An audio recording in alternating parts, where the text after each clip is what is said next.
Tēnā koutou katoa.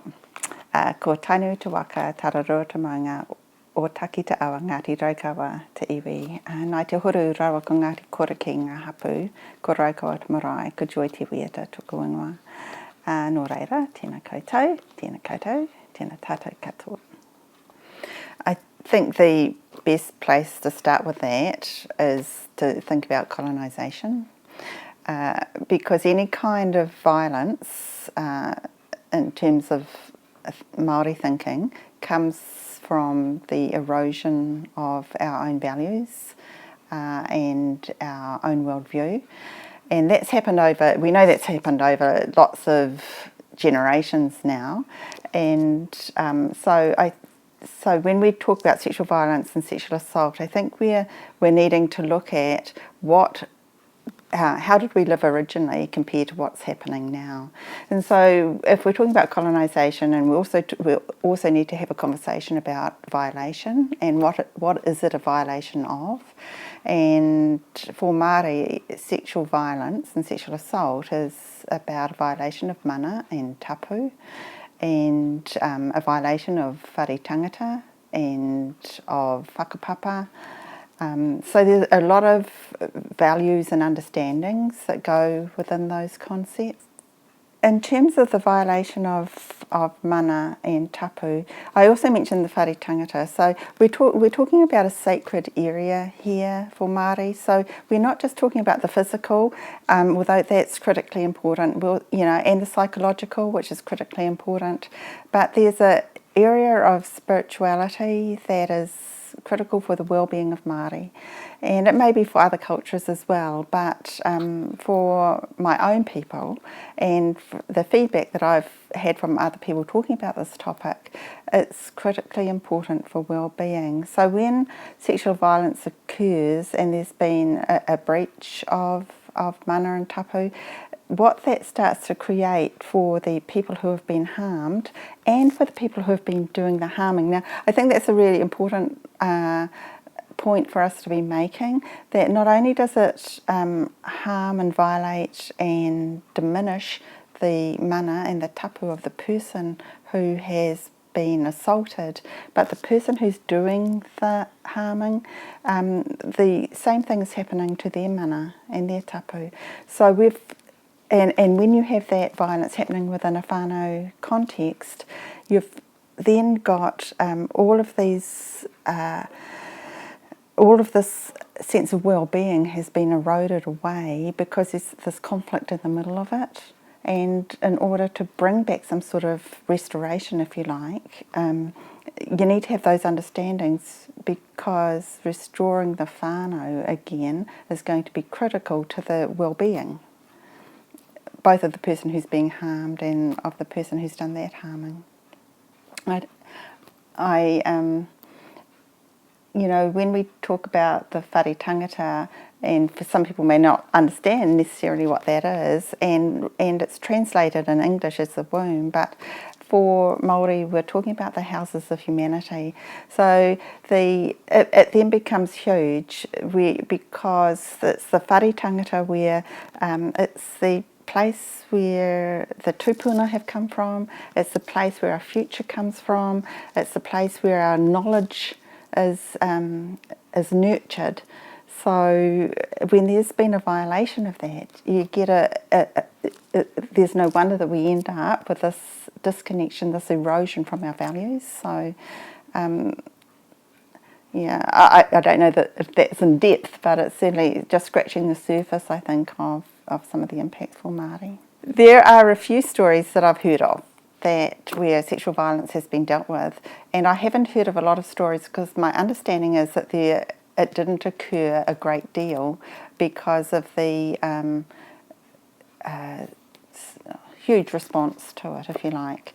So sexual violence wasn't tolerated. One of the things that are important, I think, pre-colonisation was the understanding of who a wahine in particular was, and the valuing of them in terms of their whare tangata that I've spoken about.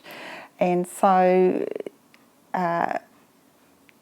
looking after women or wahine was really important.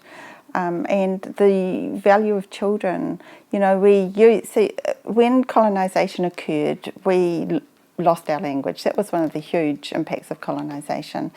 And we're slowly getting our language back. I know my own iwi started, you know, its own project in 1975 to bring back te reo, because we had almost lost it amongst our own people.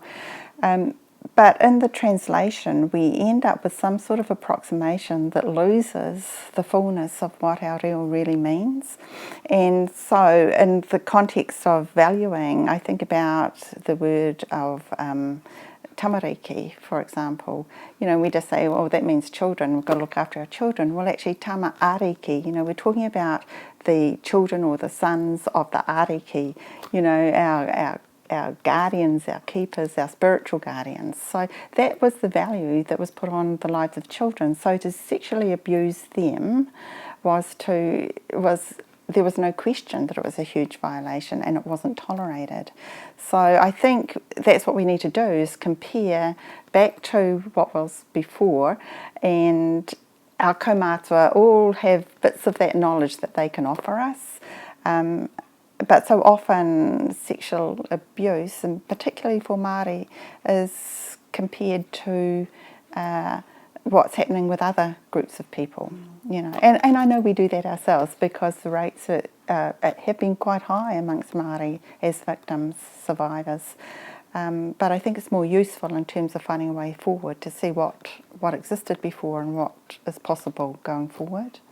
One of the things that has become apparent through the work that I've had privy to is that with the erosion of values, for example, comes an erosion of identity. And there was an example that I was aware of a few years ago, and these sort of examples are still prevalent.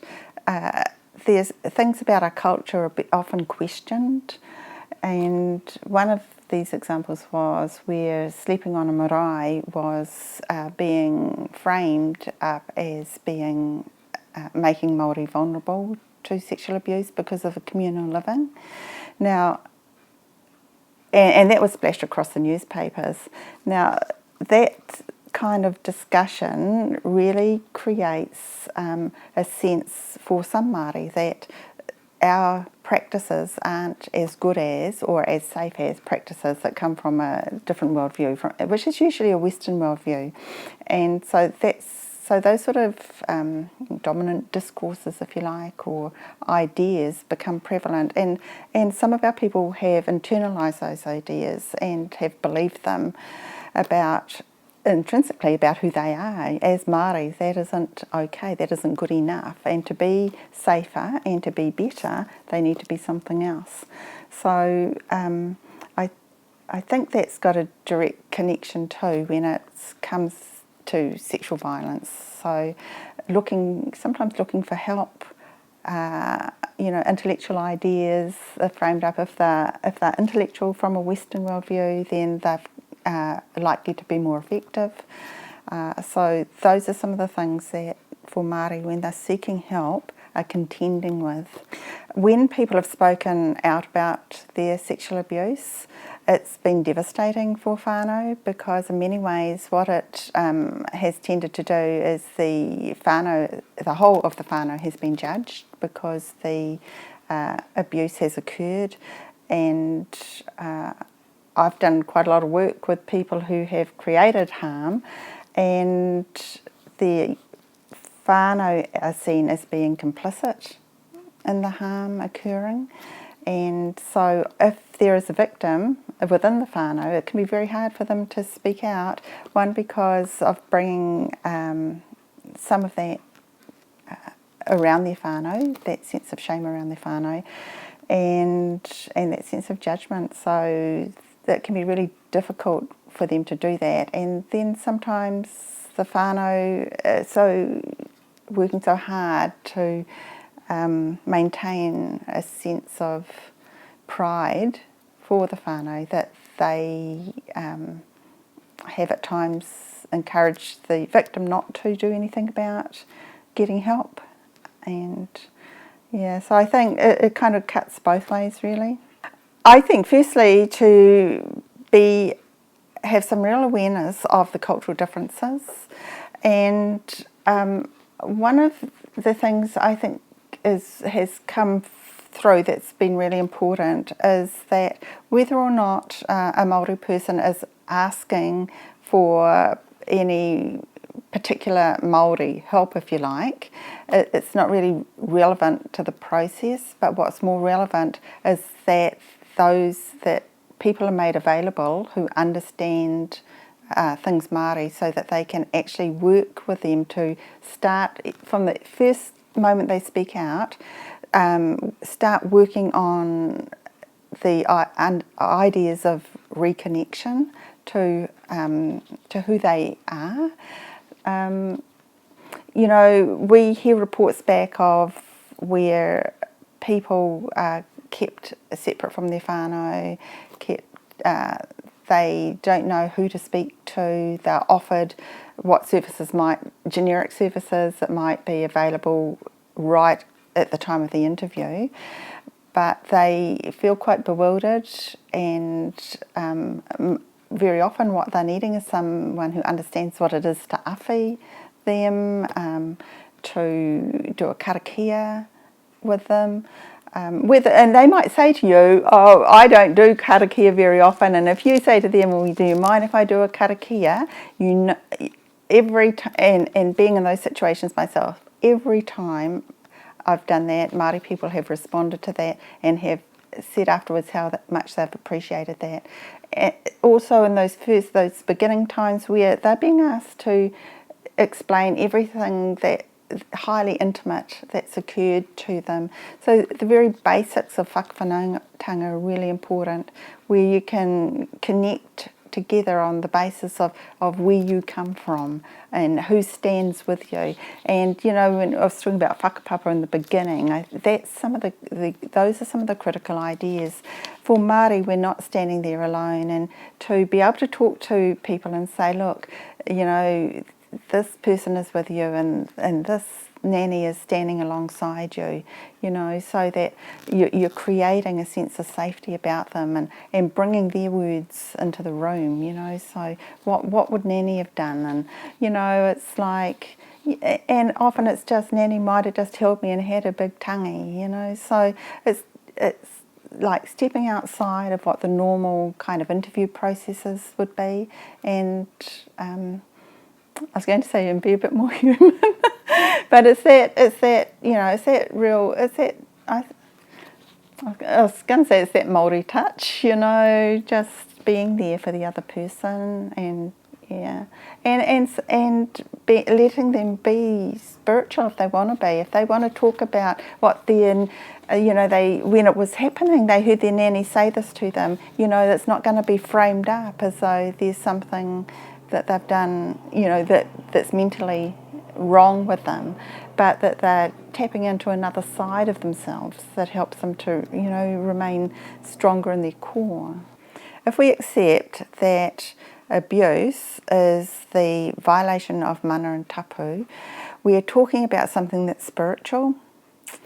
Now, if we're working with something spiritual, then we need a spiritual response to that. And so that takes us then to places of karakia and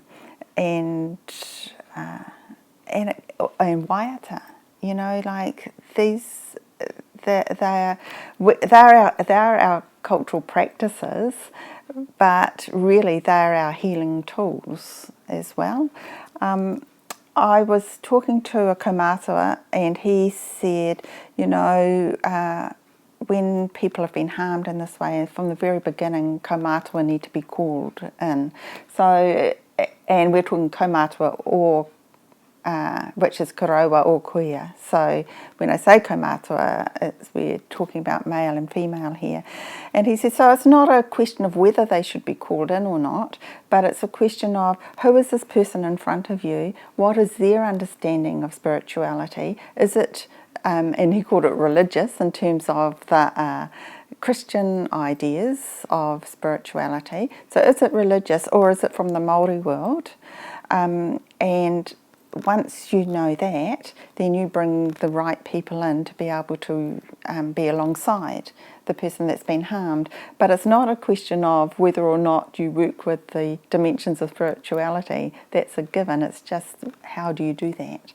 Our view around responses for Māori is that as soon as possible, the very early responses should be coming from a Māori person. For a person who's been a Maori person that's been harmed. So if someone calls in a crisis line, for example,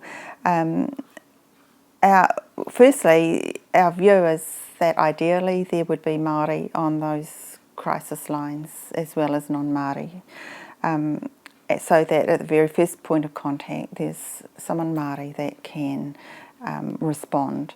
And in the event of there being no Māori to respond, at that point, that at the earliest point after that, a referral and support for a referral and encouragement for a referral to a Māori service is made. So there are, and we're aware there are only a few kaupapa Māori services right across the motu at this time, but you know, our hope is that there will be support for more services, kaupapa Māori services to be developed, because it's really critical when we think about the number of people, Māori people that are being sexually harmed.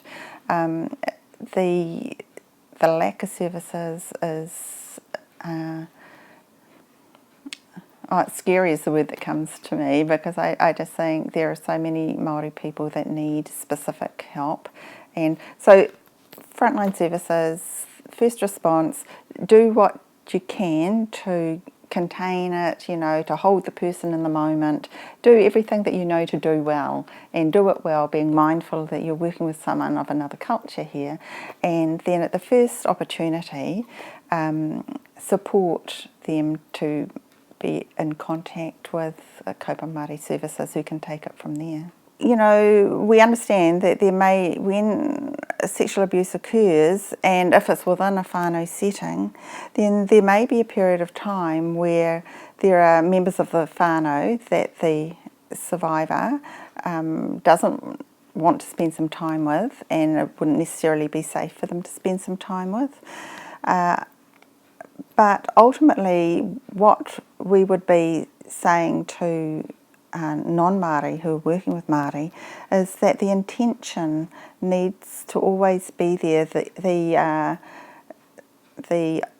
The notion of reconnection with whānau needs to always be there, because if we're talking about healing for Māori, healing involves reconnection with the whānau and with the hapu. Now, which might be different to wellness or healing for non-Māori, but so it's really important that if there is a need to work with them in isolation from some members of their whānau. What I want to say here is it might be from their particular whānau. You've got to remember there's hapu. This is why it's just so critical to work with Māori, because Māori understand and have a good idea of who the people are that surround an individual. For example, if harm had occurred to me, and I could talk to any one of my Māori colleagues who would immediately know where I sit just through hearing my pepeha and my hapu, and be able to support me to connect with them. So even if it wasn't my whānau that I could spend time with immediately, I would be wrapped and round and held by my hapu. And that's critical. Isolation for Māori is soul destroying, can lead to a whole lot of, can lead to things like depression and suicide, and so it's really critical that the intention is held, that's always remembered. And I think that's one of the huge differences. We talk about the individual so much in Western society, but within Māori society, the individual exists because of the whānau and the hapu. and so healing must involve whānau and hapu as soon as possible.